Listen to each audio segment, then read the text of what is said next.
Bienvenue sur Africa 24 dans cette nouvelle édition du Morning News. Voici les titres de l'actualité. Le Cameroun prépare un emprunt obligataire de 200 milliards de francs CFA sur le marché financier de la CEMAC.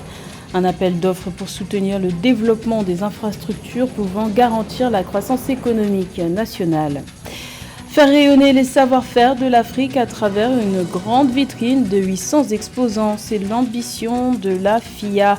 Le Salon international d'affaires autour de l'excellence africaine dont la première édition se tiendra en juin prochain à Paris en France.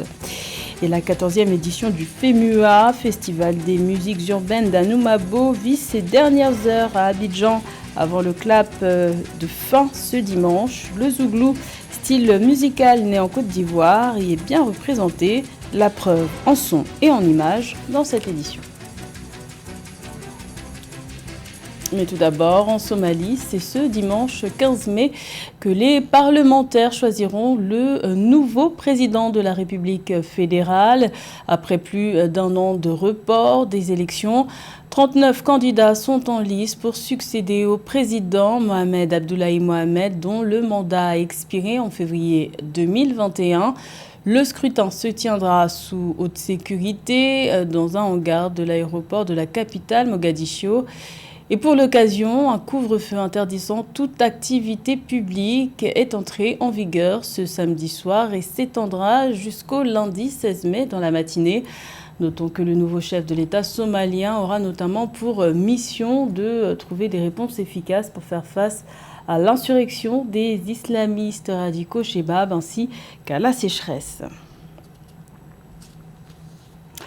Également dans l'actualité au Sénégal, les élections législatives du 31 juillet prochain se préparent. La Direction générale des élections au ministère sénégalais de l'Intérieur a retenu 8 listes de partis et de coalitions de partis au terme des opérations de vérification des parrainages par la commission de réception des dossiers de candidature selon un média local. D'après cette même source, 7 listes ont été rejetées pour défaut de parrainage sur les 25 qui avaient fait acte de candidature.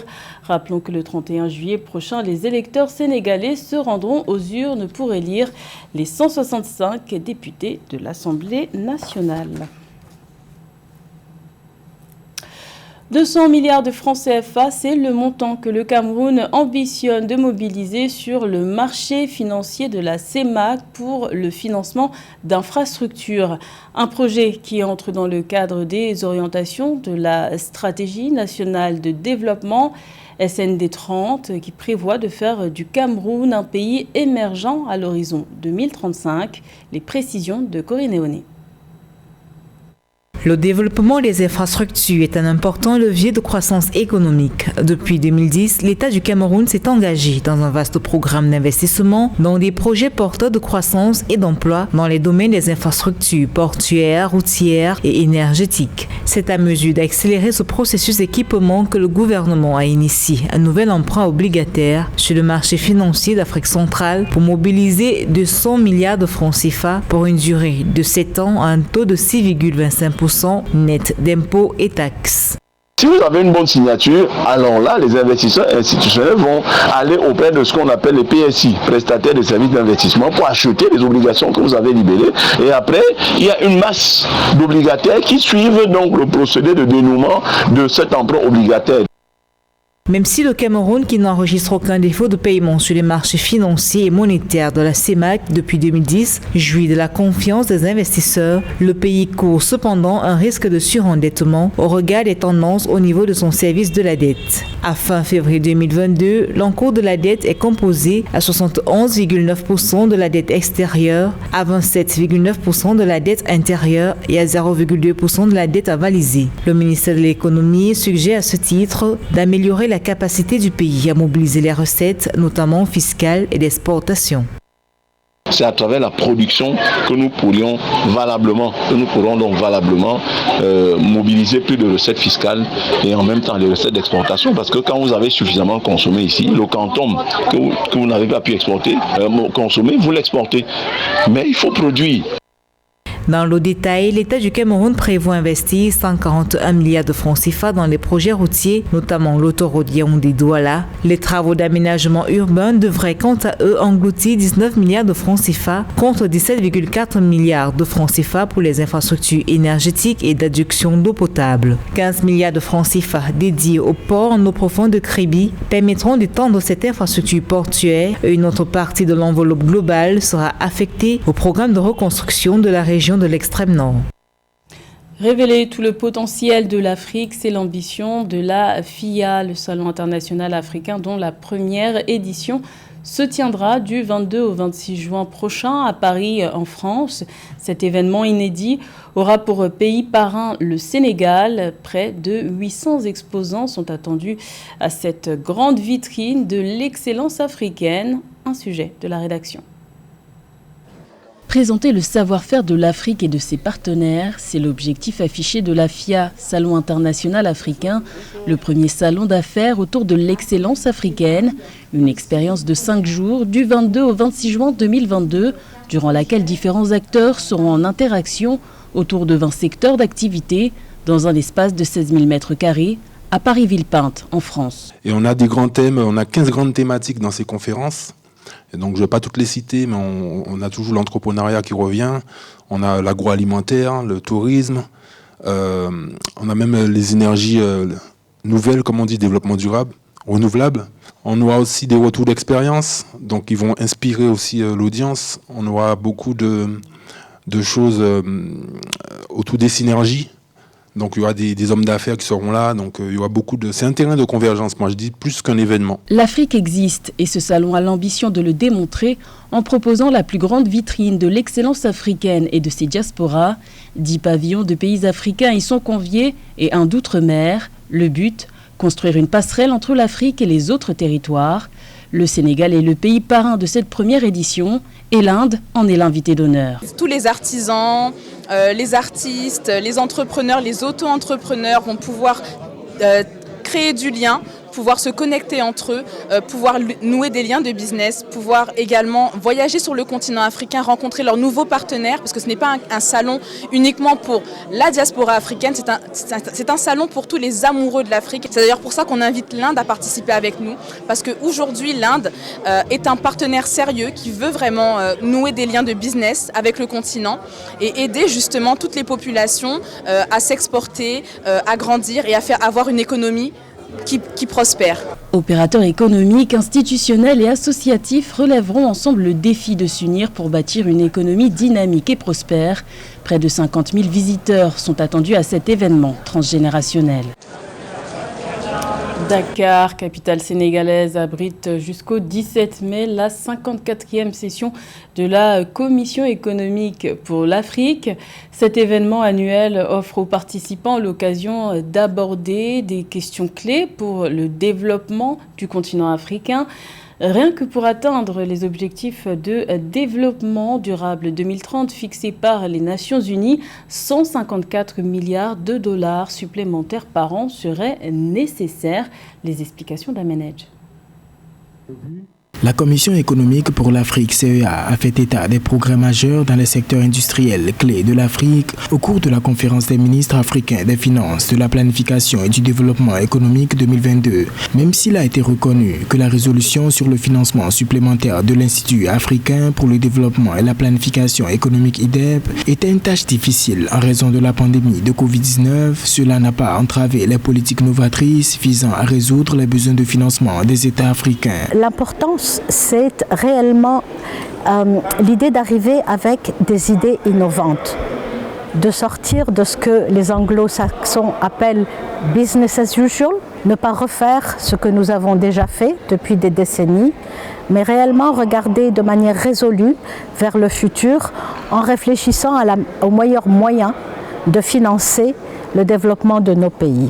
Conscients de l'aggravation des déficits de financement depuis l'apparition du Covid-19, les États estiment que les dépenses annuelles liées aux objectifs de développement durable en Afrique devraient augmenter de 154 milliards de dollars par an. Par conséquent, l'ampleur de cette crise exige des approches innovantes pouvant offrir des options durables pour augmenter le financement public. Les gouvernements seuls ne peuvent pas aujourd'hui répondre à toutes les interrogations, à tous les défis. Nous-mêmes, nous avons lancé quelque chose que nous appelons le réseau des jeunes économistes, où nous encourageons des jeunes chercheurs africains à travailler sur des sujets éminemment importants dans la conception de programmes de développement et le transfert du résultat de leur savoir et savoir-faire au pays. L'accélération du développement n'est pas seulement du ressort des gouvernements. Karima Bounemra Ben Soltan estime que répondre aux défis nécessite plus que jamais une implication réelle et effective de tous les acteurs, surtout du secteur privé. Cela pourrait contribuer à l'élaboration de politiques efficaces pour de nouveaux modèles de financement visant à soutenir les problèmes régionaux et transfrontaliers. Le Zouglou est bien représenté à la 14e édition du FEMUA, le Festival des musiques urbaines d'Anoumabo en Côte d'Ivoire qui a débuté le 10 mai. Ce style musical né en Côte d'Ivoire a ses portes-étendards, notamment les artistes Yodé et Siro qui ont concédé quelques mots et quelques notes de musique au micro de notre envoyé spécial à Abidjan, Hortense Saga. Bienvenue sur Africa 24, la 14e édition du FEMUA bat son plein ici à Anoumabo. Nous sommes à l'INJS et j'ai à côté de moi deux des têtes d'affiche de cette édition, Yodé et Siro du groupe qu'on ne présente plus. Alors, messieurs, d'abord, comment vous avez accueilli votre participation, reparticipation, nouvelle participation à ce FEMUA? C'est un plaisir pour nous. Vous savez, c'est la plus grande scène musicale de Côte d'Ivoire et ça fait plaisir à tout artiste de participer au FEMUA parce que c'est une tribune que tu partages avec beaucoup d'artistes, tous les artistes du monde et c'est un plaisir pour tout artiste de participer au FEMUA. Voilà. Et donc aujourd'hui, Yodé, d'être tête d'affiche ici avec un festival où la jeunesse est à l'honneur, où le thème également fait la place aux jeunes, est-ce que c'est un moment où on a envie aussi de transmettre, de redonner, de travailler avec d'autres plus jeunes? Oui, je pense bien parce que le Zouglou que nous avons commencé depuis 1996, aujourd'hui il y a des enfants comme les VDA, les révolutions qui sont en train de naître. Et nous, pour nous, c'est être là encore pour les pousser, être là encore pour les donner des conseils pour que le Zouglou tienne encore la barre. Venez tous, soyez nombreux. Le FEMUA, ça s'est vécu une seule fois dans l'année. C'est pas sûr que tu sois là l'année prochaine. Donc, tu feras mieux de venir participer à cette fête. Et nous invitons tous les mélomanes, toute la Côte d'Ivoire, tous les pays africains à venir participer au FEMUA. C'est la Côte d'Ivoire et c'est la musique qui gagne. Oh, vous allez me faire un acapella. Ne bougez pas. Tenez le micro. Vous voyez, vous êtes en direct. C'est le FEMUA 14 et vous êtes sur Africa 24. Alors. Messieurs. C'est moi qui l'ai choisi parmi toutes les femmes. Ne me pique pas dans le dos, coco. Un coco, ye, beyi oba. Ni un beyi o. Yoko, yoko, beyi le go, coco. Ah, Coco, Afrique 24, on est vieux, mais on est vous. Le Togo sera bientôt doté d'une ligue de football professionnelle. Les membres de la Fédération togolaise de football ont majoritairement donné leur accord allant dans ce sens. Les statuts de la Ligue du football professionnel du Togo ont été adoptés, comme nous l'explique José Douglas. Le vendredi 6 mai, lors d'une assemblée générale ordinaire, les membres de la Fédération togolaise de football ont donné quitus à l'instance pour la mise en place de la Ligue de football professionnel du Togo. Beaucoup de pays du continent vont peut-être aussi franchir cette étape si le Togo réussit son opération. Premièrement, le football togolais doit être reformé avant la mise en place du football professionnel. De deux, les clubs doivent être mieux structurés. L'État doit autoriser les sociétés à financer et à sponsoriser les clubs. La majorité des membres et acteurs présents à ce congrès ont répondu favorablement, 51 voix à 47 selon la Fédération togolaise de football. 3 textes ont été adoptés, le projet de statut de la Ligue de football professionnel, le projet de convention entre la Fédération et la Ligue professionnelle et les critères de participation. Les statuts de la Ligue de football professionnel du Togo décrivent la personnalité morale de la Ligue, son mode de fonctionnement, ses organes, ses membres et leurs droits et devoirs ainsi que ses sources de financement. Les conditions dans lesquelles les deux structures vont collaborer, les limites de la délégation de pouvoir et les modalités de règlement des éventuels conflits. Le dernier texte adopté fixe les conditions à remplir par tout club aspirant à être membre de la future Ligue professionnelle de football. Ce qui va changer, c'est que les joueurs auront leur rémunération, leur contrat et seront motivés pour permettre au championnat professionnel au Togo d'évoluer sur le continent comme les autres pays et permettre aussi à pas mal de joueurs d'être transférés dans les clubs professionnels européens. Les championnats professionnels devraient débuter à partir de la saison 2023-2024 avec la première et la deuxième division et organisés par la Ligue. La fédération organisera la troisième division, les ligues, les districts, le football féminin et celui des jeunes. Enfin, lors de cette assemblée générale, l'association sportive des anciens footballeurs du Togo a été admise en tant que membre actif de la Fédération togolaise de football. Rappelons que depuis le 13 février 2016, c'est le colonel Kossi Akpovi qui dirige la fédération. C'était le journal de la rédaction. Merci de l'avoir suivi. L'information continue sur Africa 24.